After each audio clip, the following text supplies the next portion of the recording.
ये कहानी जगदीशपुर नाम के एक छोटे से गांव की है। जगदीशपुर गांव के लोग साधारण जीवन जीते थे। इस गांव में ज्यादातर किसान थे जो अपनी आजीविका के लिए बारिश पे निर्भर थे। इसी गांव में मंटू नाम का एक किसान रहता था। मंटू मेहनती और ईमानदार था, लेकिन वो हमेशा अपनी किस्मत को कोसता रहता था।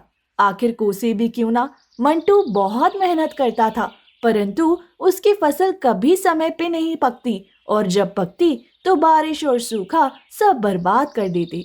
ये कहानी उसकी बदकिस्मती और उसकी अद्भुत मोड़ की है। एक दिन इसी तरह काम करने मंटू सुबह सुबह अपने खेत पे पहुंच जाता है। मंटू के पास एक छोटी सी जमीन थी जो अगल बगल से दूसरों की जमीन से जुड़ी हुई थी। मंटू जब अपने खेत पे पहुंचा तो वह देखता है उसके अगल बगल के खेतों में काम करने कोई नहीं आया है। अरे ये क्या, अब तक कोई नहीं आया है लगता है। किसी को कुछ पड़ा हुआ ही नहीं है। चलो, अब इनके आने के लिए तो मैं कुछ कर नहीं सकता, पर कम से कम मैं अपने खेत का काम तो कर ही सकता हूँ। फिर वो कुदाल लेके अपने खेत पे काम करने लगता है। काम करते करते सुबह से दोपहर हो जाती है, पर मंटू अपने काम करने में इतना व्यस्त था कि उसे तो समय का पता ही नहीं लगता। तभी थोड़ी देर के बाद उसकी पत्नी गीता उसके लिए खाना लेके आती है। सुनते हो, आओ आकर खाना खा लो। गीता की आवाज सुनकर मंटू को समझ आता है कि दोपहर हो गई है। अरे बाबा, ये क्या, दोपहर हो गई और समय का पता ही नहीं चला। चलो, अब गीता खाना लेके आ गई है तो खाना खाकर थोड़ी देर आराम कर लेता हूँ। गीता और मंटू खेतों के पास वाले पेड़ के नीचे बैठकर खाना खाने लगते हैं। क्या हुआ जी, लगता है आज कुछ ज्यादा ही थक गए हो। अरे आज सुबह से लगातार खेतों पर काम कर रहा था। सुबह से कब दोपहर हो गई पता भी नहीं चला। तो आपने थोड़ी देर आराम क्यों नहीं किया? अरे मैं क्या करता, अगल बगल के खेतों पर कोई काम करने आया ही नहीं, तो मुझे लगा अभी दोपहर होने में समय है, इसलिए मैं भी लगा रहा। वो तो तुम आई तो पता चला कि दोपहर हो गई है। क्या हुआ, अब तक कोई आया क्यों नहीं खेतों पर काम करने? वही तो, इन लोगों का ही सही है, जब मर्जी है आते हैं, जब मर्जी है जाते हैं। और एक मैं हूँ जो इतनी मेहनत करता हूँ, फिर भी पता नहीं कैसी किस्मत है, हमेशा कोई न कोई बहाने से मेरी फसल बर्बाद कर ही देती है। मंटू को इतना परेशान देखकर गीता उसे दिलासा देने की कोशिश करती है। आप इतना क्यों दुखी होते हो? आपको पता है ना, आप मेहनत करते हो तो बस किस्मत को क्या कोसना। आज आपकी किस्मत साथ नहीं दे रही है, पर क्या पता कल आपकी किस्मत आपका साथ देने लगे। हाँ गीता, पर यह कल कब आएगा, कब मेरी किस्मत साथ देगी। मैं जब सोचता हूँ कि इस बार कोई परेशानी नहीं होगी, तो फिर कहीं न कहीं से कोई न कोई परेशानी आ ही जाती है। कभी कभी तो मुझे लगता है कि भगवान को भी मुझे परेशान करने में मजा आता है। निराश मत होइए, देखिए आप सिर्फ अपनी मेहनत पर ध्यान दीजिए। मुझे पता है आज नहीं तो कल आप खुद मुझसे बोलेंगे कि लगता है मेरी किस्मत मेरा साथ दे रही है। देखते हैं गीता, ये समय भी कब आता है। मंटू को खाना खिलाकर गीता वहाँ से चली जाती है और मंटू फिर से अपने खेत में काम करने लगता है। मंटू अपने खेत में काम कर ही रहा होता है, तभी वहाँ बगल वाले खेत का मालिक मंगल आता है। मंटू को काम करता देख मंगल उसको आवाज लगाता है। और मंटू भाई, क्या हाल है?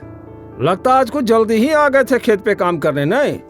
अरे जल्दी कैसे है मंगल भाई, दोपहर हो चुकी है, तुम ही आज कुछ देर से आए हो। हाँ भाई, आज थोड़ा देर से उठा था ना, तो सोचा कि दोपहर का खाना खा कर ही जाता हूँ खेत में। अरे पर तुम्हें क्या हुआ मंटू भाई? खेत को तो देख कर लग रहा है कि पूरा काम हो गया, पर तुम्हारे चेहरे को देख कर लग रहा है कि काम अब तक शुरू भी नहीं हुआ है। अरे नहीं भाई, ऐसी कोई बात नहीं है, वो बस अपनी किस्मत को लेकर थोड़ा परेशान था। अरे मंटू भाई, कब तक अपनी किस्मत को कोसते रहोगे और कब तक किस्मत के भरोसे चलते रहोगे? बोलो। अब किस्मत को कोसू नहीं तो क्या करूं भाई, तुम तो जानते ही हो, पिछले साल बाढ़ आई, फिर सूखा पड़ गया था, और जब इस साल कोई प्रकोप नहीं है तो दिन पर दिन मंडी में अनाज के दाम गिर रहा है। भाई मुझे तो एक बात बताओ, हम दोनों के खेत एक दूसरे के अगल बगल में है ना? यानी तुम्हारे खेत में जो आफत आई होगी वही मेरे यहाँ भी हुआ होगा, हुआ है ना? पर मैं तो नहीं कोस रहा हूँ अपनी किस्मत को। हाँ, अरे भाई मैं भी मानता हूँ कि किस्मत का साथ बहुत जरूरी होता है, पर सुनो भाई, मेहनत का फल जरूर मिलता है। कभी कभी हमें अपनी किस्मत को बदलने के लिए खुद कदम उठाने पड़ते हैं भाई। मैं कुछ समझा नहीं भाई, जरा विस्तार से बताओ ना। अरे मंटू भाई, तुम खेती के अलावा क्या करते हो? मंटू मंगल की ये बात सुनकर चौंक जाता है। उसे लगा मंगल के पास कोई ऐसा समाधान है जिससे उसकी समस्या खत्म हो जाएगी। मंगल भाई, मेरे पास खेती के अलावा और कोई काम नहीं है। मेरे पिता और दादा भी यही करते थे। पहले दादा की जमीन पिताजी को मिली और अब पिताजी से मुझे, तो हम हमेशा से अपनी जमीन पर ही निर्भर रहे हैं। देखो भाई, वो पहले का समय था जब तुम खेती और किसानी करके तुम अपना और अपने परिवार का खर्चा चला सकते थे, है ना? पर अब उसके अलावा भी कुछ करना पड़ेगा, समझे? लेकिन मंगल भाई, खेती के अलावा क्या करूं? भाई मैं तुम्हें बताऊंगा नहीं, दिखाऊंगा। हाँ, पहले तुम अपना सारा काम निपटा लो और मैं भी अपना खेत का काम कर लेता हूँ, फिर मैं तुम्हें अपने घर ले चलूंगा, समझे? ठीक है भाई, मैं अपने खेत का काम निपटा लेता हूँ। फिर दोनों जन अपने अपने खेतों में काम करने लगते हैं। मंटू ने अपना काम सुबह जल्दी आके कर लिया था, इसलिए उसका काम जल्दी खत्म हो जाता है। वो अपना काम खत्म करके मंगल के खेत में जाके खड़ा हो जाता है और मंगल को काम करता देख मन ही मन सोचता है, मंगल भाई की मदद कर देता हूँ ताकि इनका काम जल्दी हो जाए, तो इनके साथ जल्दी इनके घर जाके पता करूँ कि क्या बताना चाहते हैं। अरे रुको मंगल भाई, मैं भी तुम्हारी मदद कर देता हूँ ताकि आपका भी काम जल्दी हो जाए। ठीक है भाई, थोड़ी मदद कर दो। फिर क्या है, मंटू भी मंगल के खेत में काम करने लगा। मंटू की मदद करने की वजह से मंगल के खेत का काम भी जल्दी खत्म हो जाता है। धन्यवाद मंटू भाई, तुम्हारी वजह से आज मेरे खेत का काम भी जल्दी हो गया। अरे धन्यवाद किस बात का भाई, आप भी तो मेरी मदद करने वाले हो। आप भी तो मेरी मदद करने वाले हो, तो मेरा भी फर्ज है कि मैं आपकी मदद करूं, है कि नहीं? हाँ भाई, चलो मेरे घर। फिर दोनों जन वहाँ से मंगल के घर चले जाते हैं। चलते चलते फिर दोनों मंगल के घर पहुँच जाते हैं, पर घर में जाने से पहले मंगल मंटू को बाहर ही रोक देता है। देखो मंटू भाई, तुम ना बहुत परेशान थे, इसलिए मैं तुम्हें अपने साथ अपना ये राज बताने के लिए अपने घर लाया हूँ, समझे? पर मैं जो तरीका तुमको बताऊंगा और जो दिखाऊंगा वो बाहर किसी को मत बताना। मंगल की ये बात सुन के मंटू चौंक गया और सोचने लगता है, मुझे तो कुछ गड़बड़ लग रहा है, वरना मंगल भाई ऐसी बात नहीं करते। पता नहीं वो घर पर मुझे क्या दिखाने वाले हैं। अरे रामू भाई, कहाँ खो गए? अरे भाई डरो मत, मैं तुम्हें जो दिखाने वाला हूँ ना, उसकी मदद से तुम्हारी मेहनत कभी बर्बाद नहीं होगी, समझे? चाहे सूखा पड़े या बाढ़ ही क्यों ना आ जाए। मंटू थोड़ा परेशान तो हो जाता है, पर फिर भी वे मंगल के साथ उसके घर में जाता है। परंतु मंगल के घर के अंदर का साजो सामान देखकर मंटू की परेशानी और बढ़ जाती है। बाप रे बाप, इतना सारा सामान! भाई तुम्हारा घर बाहर से तो किसी किसान का लग रहा था, पर इसके अंदर का माहौल तो किसी व्यापारी के घर जैसा लगता है भाई। भाई अभी तो कुछ नहीं है, मैं तुम्हें जो दिखाने वाला हूँ ना, उसे देखकर तो तुम्हारे होश उड़ जाएंगे। मंगल की बातें सुनकर मंटू की बेचैनी बढ़ने लगती है। मंगल भाई, तुम मुझे वो दिखाओ जो दिखाने लाए हो, क्योंकि मैं तुम्हारी बातें सुन सुनकर अब मैं बेचैन होने लगा हूँ। अरे ठीक है भाई, तुम यहीं रुको, मैं अभी वो सामान लेकर दिखाता हूँ, समझे? मंगल वहाँ से अपने दूसरे कमरे में चला जाता है और मंटू उसका वहीं रुककर इंतजार करने लगता है। थोड़ी देर में मंगल अपने साथ एक गोनी लेकर आता है। अरे मंगल भाई, ये क्या लाए हो अपने साथ? अरे भाई, इसी में तो है वो चीज जो तुम्हारी हर समस्या को दूर कर देगी। अरे ऐसा क्या है इस गोनी में? मंगल उसे वह खोलकर उसमें रखी चीज दिखा देता है। भाई ये क्या? ये तो चावल है। मंटू भाई, ये कोई मामूली चावल के दाने नहीं है, ये मैंने चीन से मंगवाए हैं, चीन से। मैं कुछ समझा नहीं भाई, तुमने चावल के दाने चीन से क्यों मंगाए? और ये चीन के चावल मेरी किस प्रकार मदद कर सकते हैं? भाई मैंने जैसा कहा था, ये कोई मामूली चावल नहीं है। हाँ, ये जो तुम मेरे घर पर साजो सामान देख रहे हो ना, सब इसके बदौलत ही आया है। मैं कुछ समझा नहीं भाई, ये कोई जादुई चावल है क्या? हाँ भाई, कुछ ऐसा ही है। सोचो, जैसा कि हर बार हमारी फसल किसी न किसी कारण से बर्बाद हो जाती है, तो मैं क्या करता हूँ, बची कुची फसल में इसे मिलाकर बेच देता हूँ। इससे मेरा बहुत मुनाफा होता है। मंटू को इन चावल के दानों में कुछ गड़बड़ लग रहा था। मंगल भाई, ये चावल के दाने हमारे चावल के दानों से अलग हैं थोड़े। अरे हाँ भाई, क्योंकि ये चावल उगाए नहीं बनाए जाते हैं, समझे? यानी ये चावल नकली है? हाँ, कुछ ऐसा ही समझो। पर इसको अगर हम दूसरे चावल में मिला दें तो किसी को पता नहीं चलता कि ये नकली चावल है, और इसे बेचकर मुनाफा भी तगड़ा होता है। भाई पर ये तो गलत है। ऐसे नकली चावल कोई व्यक्ति खाएगा तो उसकी तबीयत खराब हो सकती है भाई। हाँ, तो उससे हमें क्या, हमें तो इसे बेचकर मुनाफा मिलेगा, हम उसमें खुश। हम दूसरों की क्यों सोचें? जब हमारी फसल खराब हो जाती है, हमारे घर वाले भूखे मरते हैं, तो कोई पूछने आता है बताओ? हाँ, तो क्यों हम दूसरों के बारे में सोचें और अपना नुकसान करें? नहीं भाई, यह गलत है। मैं अपने फायदे के लिए किसी की जान से नहीं खेल सकता, भले ही मैं कितनी भी तकलीफ में क्यों न रहूं। पर मैं किसी और की जान के साथ खिलवाड़ नहीं कर सकता। अरे मंटू भाई, एक बार फिर से सोच लो, ये चावल तुम्हें अमीर बना सकती है, और तो और इनके होते हुए तुम्हें अपने फसल की ज्यादा चिंता भी नहीं करनी होगी। अरे जितना भी हुआ बाकी का ये संभाल लेगा। नहीं भाई, ये काम मुझसे नहीं हो सकता, चाहे कितना भी फायदा क्यों न हो। ठीक है भाई, जैसा तुमको सही लगे। हाँ भाई, चलो फिर मैं चलता हूँ। मंटू मंगल के घर से निकल जाता है। मंटू फिर से परेशान होकर अपने घर की तरफ चल पड़ता है। चलते चलते मंटू परेशान हालत में एक पेड़ के नीचे आकर बैठ जाता है। अरे अब क्या करूं मैं, अपने नसीब को कोसूं या नहीं। अरे कुछ देर पहले तक लग रहा था कि मुझे कोई नई राह मिल जाएगी जो मेरी किस्मत को बदल देगी, पर आखिर हुआ वही, फिर मेरी किस्मत दगा दी गई। मंटू परेशान होकर पेड़ के नीचे अपने आप से बात कर ही रहा होता है, तभी वहाँ पास से एक साधु बाबा गुजर रहे होते हैं, और मंटू को इतना परेशान देखकर बाबा उसके पास चले जाते हैं। क्या हुआ बेटा, इतना परेशान क्यों हो? कोई तकलीफ है क्या? मंटू बाबा को देखकर चौंक जाता है।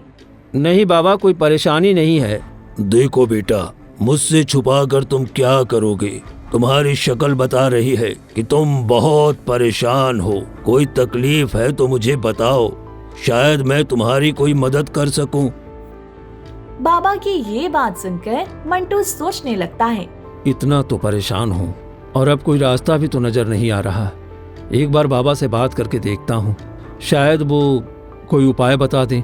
क्या सोच रहे हो बेटा? बोलो, क्या परेशानी है? एक परेशानी है बाबा, मैं अपनी किस्मत से परेशान हूँ। मुझे ऐसा लगता है वो मेरा साथ कभी नहीं देती। क्यों बेटा, तुम्हें ऐसा क्यों लगता है? बाबा, मैं एक मामूली किसान हूँ जिसका सारा संसार खेतीबाड़ी पर निर्भर है, और मैं पूरी ईमानदारी से अपने खेत पर काम करता हूँ, पर मेरी किस्मत कभी साथ नहीं देती, कभी नहीं। बारिश मेरी फसल खराब कर देती है, कभी सूखा पड़ जाता है, और किसी साल फसल बच गई तो उस साल मंडी में फसल के दाम ही कम हो जाते हैं। बेटा, तो तुम किसानी के अलावा कुछ करने की क्यों नहीं सोचते हो? बाबा, मेरे पुश्ते किसानी ही करते आ रहे हैं, और फिर मैं किसानी कैसे छोड़ दूं? और किसानी छोड़ना तो कोई तरीका नहीं है ना बाबा। इसी तरह अगर हर किसान परेशान होकर किसानी छोड़ दे तो लोग तो भूखे मर जाएंगे। हाँ बेटा, यही तो सोचकर तुम्हें और मेहनत करनी होगी। बाबा, मैं मेहनत करने से पीछे नहीं हटता, पर आखिर मेरा भी घर परिवार है, मुझे मेरे अलावा उनका भी देख सोच कर चलना पड़ता है। बेटा, तो जिस तरह तुम परेशान हो, उसी तरह तुम्हारे साथ वाले किसान भी तो परेशान होंगे ना। तो तुम सारे मिलकर कोई उपाय ढूंढो, शायद सारे लोग मिलकर कुछ सोचो तो तुम सभी की समस्या दूर हो जाए। बाबा, मेरे अगल बगल वाले में से कुछ लोगों ने तो दूसरा रास्ता भी चुन लिया है खेती से पैसे बनाने का। बेटा, तो उनसे पूछो, उनका तरीका अपने खेतों पर आजमाओ, तुम्हारा भी काम बन जाए। नहीं बाबा, मैं वो रास्ता नहीं चुन सकता, मुझे वो सही नहीं लगा। क्यों बेटा, ऐसा क्या कर रहे हैं वो जो तुम्हें सही नहीं लग रहा है? बाबा की ये बात सुन मंटू सोचता है, अब क्या करूं?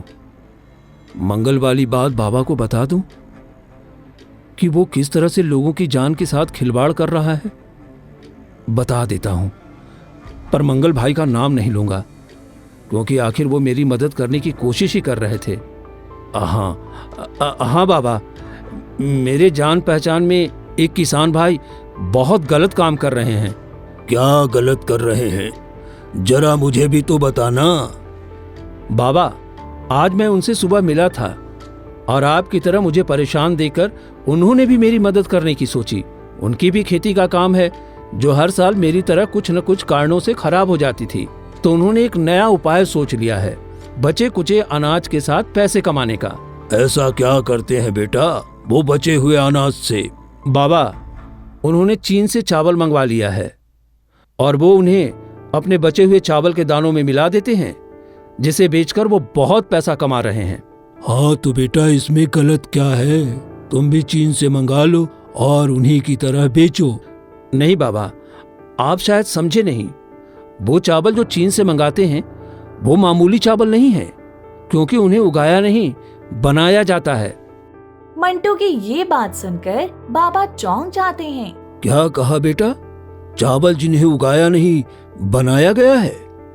यानी कि वो नकली चावल है? हाँ बाबा, वो नकली चावल होते हैं और उन्हें अगर अपने चावल के दानों में मिला दें तो पता भी नहीं चलता है कि कौन नकली है और कौन असली है।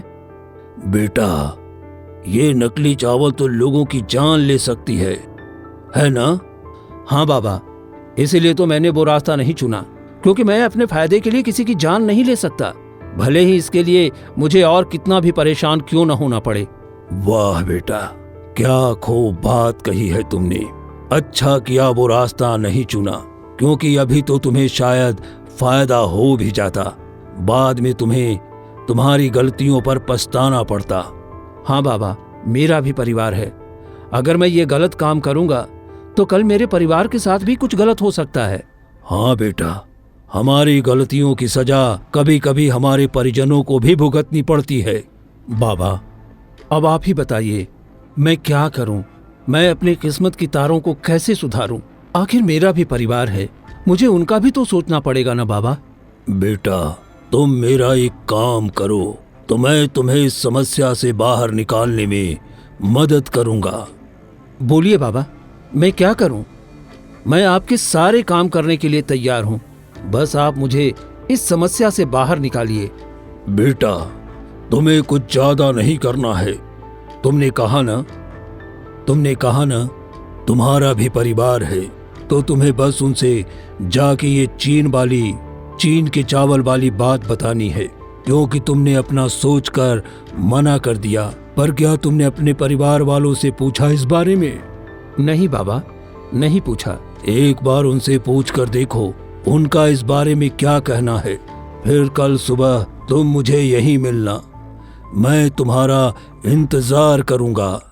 ठीक है बाबा, मैं अपनी पत्नी से इस बारे में बात करके आपको कल सुबह यहीं मिलता हूँ। फिर क्या था, मंटू वहाँ से अपने घर के लिए निकल जाता है। मंटू घर पहुँचते ही सबसे पहले अपनी पत्नी गीता को आवाज लगाकर बुलाता है। गीता, गीता, मैं खेत से आ गया हूँ, जरा यहाँ आना, तो तुमसे कुछ जरूरी बात करनी है। मंटू की आवाज सुन गीता वहाँ आती है। हाँ बोलिए, आपने मुझे बुलाया? हाँ, मुझे तुमसे कुछ जरूरी बात करनी थी। बोलिए, क्या बात करनी है? गीता, तुम तो जानती हो हमारी खेती से कुछ समय से हमें कोई मदद नहीं मिल रही है। हाँ, आज दोपहर को तो आप बता रहे थे, वही ना? हाँ गीता, वहीं पर आज तुम्हारे जाने के बाद मेरे साथ एक घटना हुई जिसके बारे में मुझे तुम्हें बताना है। आज जब तुम चली गई तो तुम्हारे जाने के बाद वहां मेरे एक किसान भाई आए और मुझे परेशान देखकर उन्होंने मुझे मेरे परेशान होने का कारण पूछा। तो मैंने सारी बातें बता दी।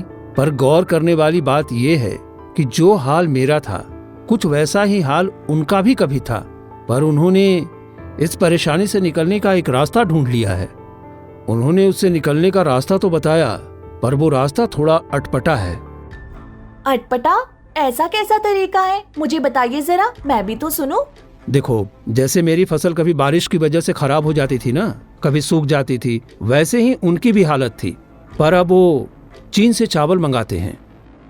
क्या कहा? चीन से चावल? हाँ गीता, वो चीन से चावल मंगवाते हैं और फिर उनको अपने पास बचे हुए चावल के दानों में मिला देते हैं और बाजार में बेचते हैं। इससे उन्हें बहुत फायदा होता है और किसी को पता भी नहीं चलता कि कौन सा असली है और कौन सा नकली।